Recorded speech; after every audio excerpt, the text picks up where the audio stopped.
Hello, this is Political Common Sense for America, and I'm Brian Boeheim, the political engineer.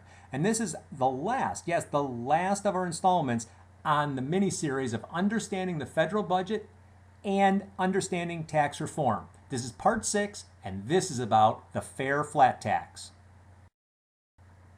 So what is the fair flat tax? Now, this is not the flat tax that was proposed years ago by Forbes and Kemp. This is a little different. It is a 17.5% tax on every dollar earned after the first $15,000. There are no deductions. All investment income is considered earned. All benefits are considered earned income. So company cars, limos, corporate jets, and options that are given to executives in lieu of salary or commissions, those are considered earned income.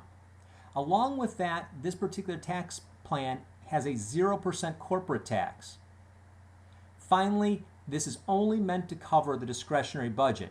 If you haven't already watched our videos as part of this mini-series 1 and 2 that talk about the budget and define the difference between discretionary and non-discretionary, you need to do that because that's a very important feature that this only covers the discretionary budget. So what are the advantages of the fair flat tax? First, it keeps money in the pockets of those who need it most. By not taxing the first $15,000, it leaves the money in the pockets of lower and middle income families. Other tax reform plans take the money and then give it back.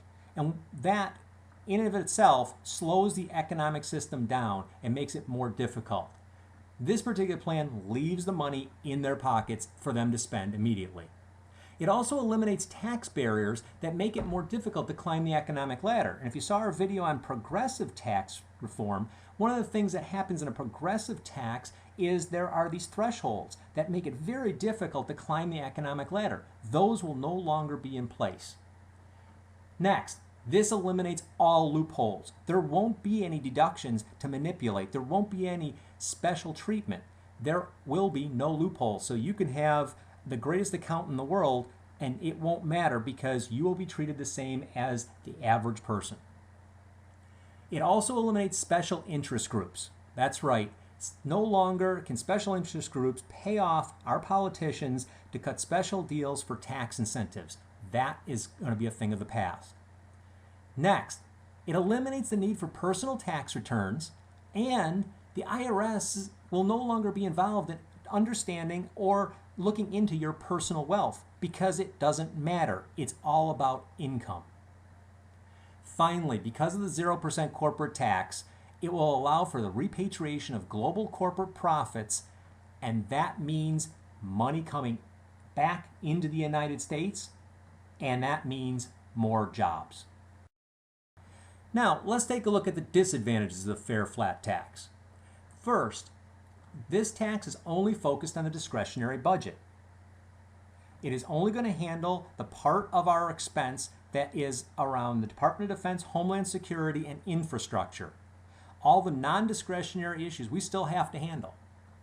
We still have to balance the rest of that budget. Next, we'll have to retrain the IRS to focus on corporate oversight and not personal.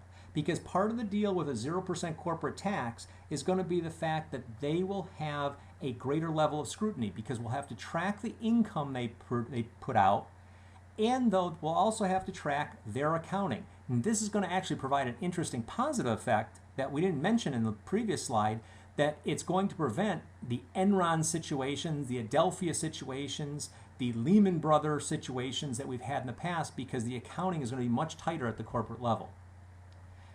The next thing is we'll have to expand technology to track the $15,000 income threshold because you may have people that work multiple jobs that get to that $15,000 threshold from different companies.